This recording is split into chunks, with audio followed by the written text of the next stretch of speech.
I saw this post on Facebook and I thought it was really, really well written. And so I'm going to read it right now. Somebody wrote, "In 100 years, we will all be buried with our relatives and friends. Strangers will live in our homes that we fought hard to have, and they will own everything we have today. All of our possessions will be unknown, including the car we spent a fortune on, and will probably be scrap. Our descendants will hardly know who we were, nor will they remember us. And the question is asked, how many of us know our grandfather's father? We really don't. After we die, we will be remembered for a few more years. Then, we are just a portrait on someone's bookshelf. A few years later, our history, photos, and deeds will disappear in history's oblivion. We won't even be memories.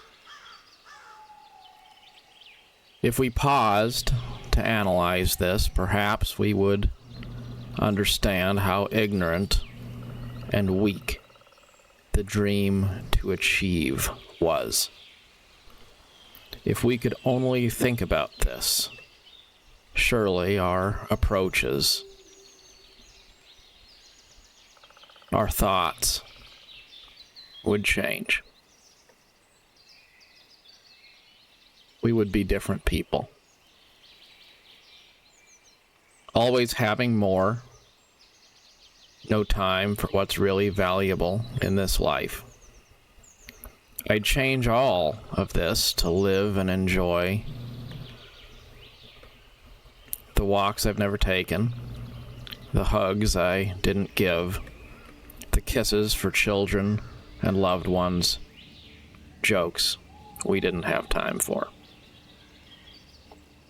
Those would certainly be the most beautiful moments to remember. After all, they would fill our lives with joy. Some of us waste day after day with greed, selfishness, and intolerance. Every minute of life is priceless and will never be repeated. So take some time to enjoy, be grateful for, and celebrate your existence. Because the worst thing you could ever waste is time. I really like that. I was watching a video of some woman who got her entire back covered in tattoo work. And then she changed her mind, and so she went back and painfully went through the process of having the tattoo changed or removed later. And putting this in perspective, isn't it crazy that we put so much effort and thought and concern into the appearance and the reputation of something which in the end won't even be a memory? It could be trying to flex that new car you bought. It could be trying to flex that you have a bigger house. It could be trying to flex by climbing a leaderboard in a video game. It could be trying to show off by buying all sorts of things at the cosmetic store that you think are going to make you look like a supermodel or make you evade aging. There's so many different things we can do to try to create that illusion that we're building something that will last forever. But the most humbling truth we can experience is the knowledge that we will not even be memories in the end. And when we understand that, then the purpose of our life starts to seem different.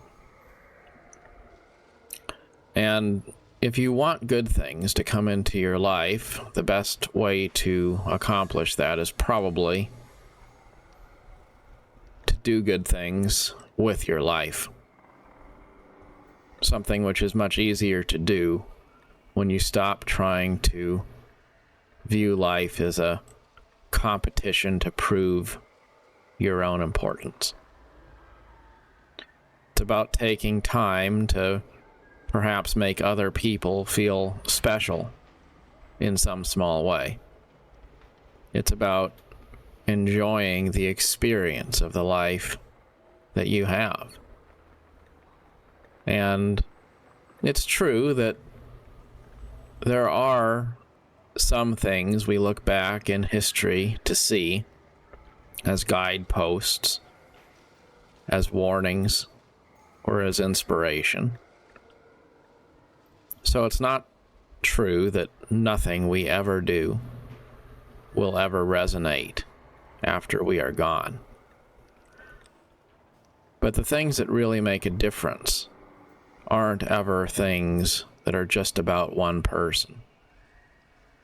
Nobody looks back in history and remembers what sort of tattoos someone had. Nobody looks back and thinks about what sort of house someone lived in.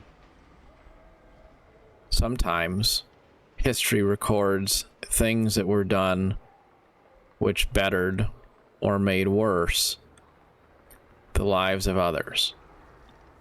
And sometimes ideas continue to make their way through history because the things that make us stop and think today, if we keep telling those stories, might make others stop and ponder their lives differently in future generations.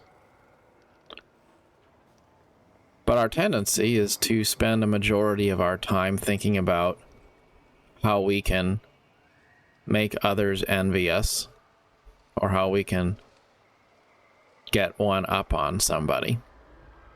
And we don't spend very much time thinking about how we can invest our lives into those ideas that are going to endure after we're gone. Kindness has a way of resounding and echoing throughout the halls of history. Jealousy and envy and pride have a way of getting attention in the moment, but being forgotten with great rapidness. Sometimes I think about people who, at the time when I was around them, perhaps irritated me in some way. Maybe I didn't like something about them. I resented their character. But what's interesting is sometimes even not so very long ago, just a couple of years ago, there's people who I had some opinion of at the time. But now, when they come up in conversation, I struggle to even remember their names or what they looked like. Knowing that you're going to be forgotten, knowing that all the things that you're working for are temporary things which will echo shortly and then be reduced to dust. Helps us to have the right perspective for our daily life. And when you let go of the desire to make the world revolve around you, and you start to have time to try to see the best in others and to do things which will deliver an ongoing return in the form of goodness and inspiration for people other than yourself, that also opens you to blessings, which are more likely to make your life better too. There was a cartoon I was looking at, and in that cartoon, there was 2 children on a bunk bed. And the child on the top bunk had a monster underneath him, because you know how there's always a monster under the bed, right? Well, the monster underneath him was actually in the bed of his sibling, who was in the bunk below. And the monster is below him talking to the other child in the lower bunk. The monster says to the child in the lower bunk, who he's hunkered down next to, "Don't worry, I'm not your monster. I belong to the fellow up there." Meanwhile, there was another monster that was underneath the bottom bunk.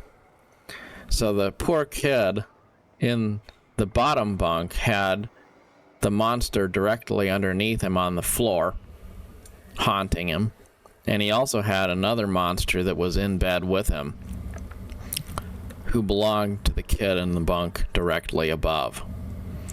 And I thought about how that was funny, but then it occurred to me as an allegory for life. It's really true that we tend to be haunted sometimes by both our demons and the demons of others. And then we try to find refuge and solace by putting ourselves into positions where, instead of just having to face our own problems, we've taken on the problems other people have made for themselves. And so the later state of ourselves is worse than the beginning, because the tools that we have used to try to overcome our problems have actually just exposed us to the liability of other people's unresolved demons. It's important to let go of all of those things, whether it's signing up for that new car payment or a new credit card, or being in a relationship that's supposed to make your life better. But the truth is, it actually stifles your own personal or spiritual growth. There's so many different ways we can make our life better by stopping and realizing that our life is temporary and we're going to be forgotten. And the only thing that really matters is investing our time and our life today in things that bear good fruit spiritually. So try to let go of those burdens that are just going to hold you back. Remember that life is too temporary to spend it on things that bear bad fruit in your life. As always, best of luck on your adventure, wherever you find yourself. Till next time. Thank you.